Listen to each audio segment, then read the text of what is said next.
kesempatan kali ini kita akan menjawab secara detail bagaimana konsep P2P lending syariah. Perlu kita ketahui P2P ini peer-to-peer lending syariah. Teman-teman sekalian, perlu kita ketahui bahwasanya di zaman ini, zaman yang berkembang, zaman yang sudah jauh dan peradaban-peradaban itu banyak ditemukan di zaman kita ini. Sehingga berkembangnya zaman,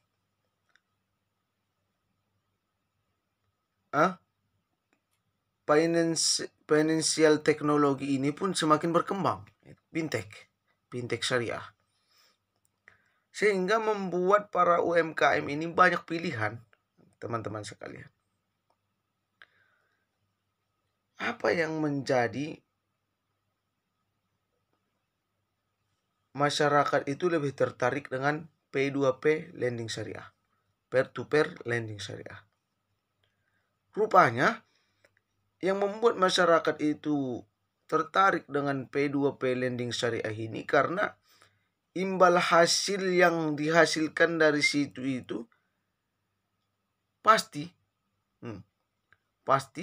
dan tidak ada yang dikurangi sama sekali. Tidak ada yang dikurangi sama sekali.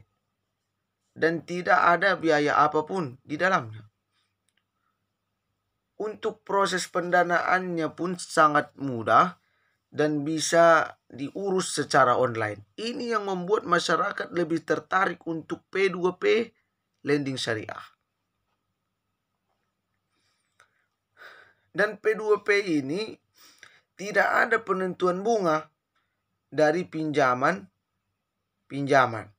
Semua itu ditentukan lewat akad yang dijalani oleh peminjam dan oleh orang yang menyepakati dari dua pihak. Ada beberapa penjelasan tentang akad yang digunakan dalam P2P lending syariah itu. Yang pertama adalah akad qard.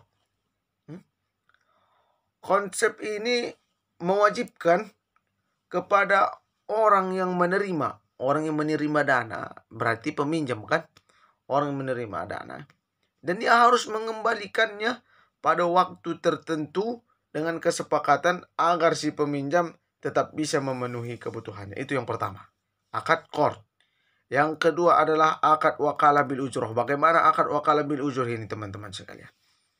Akad wakalah bil ujroh ini seseorang bisa memberikan kuasa kepada pihak lain untuk melakukan tindakan atas nama pemberi kuasa atau wakalah yang diwakilkan, yang nantinya ia bisa memanfaatkan dan bisa mendapatkan imbalan atau ujroh dari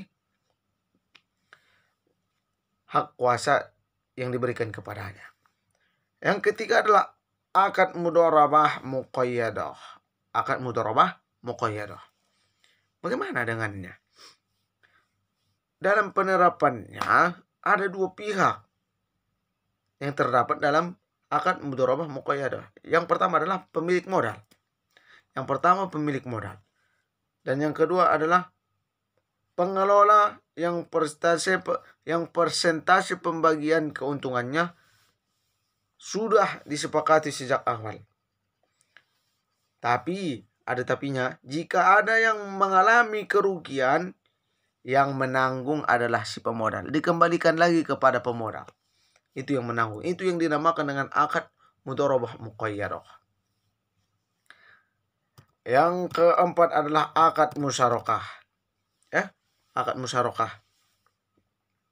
Syarokah, artinya ada kerjasama di sini. Syarokah ini adalah dua orang mengatur dua pihak yang berpartisipasi dalam melakukan suatu usaha, berarti kerjasama mereka, dengan memberikan modal untuk menjalankan pendanaan bersama, sementara untung ruginya akan ditanggung bersama sesuai dengan kesepakatan di awal. Itu teman-teman sekalian. Jadi kenapa itulah konsep yang digunakan oleh P2P lending syariah terhadap financial teknologi di zaman yang berkembang ini. Terima kasih. Mohon maaf atas segala kesalahan. Kalau masih ada yang salah, berarti masih ada kekurangan.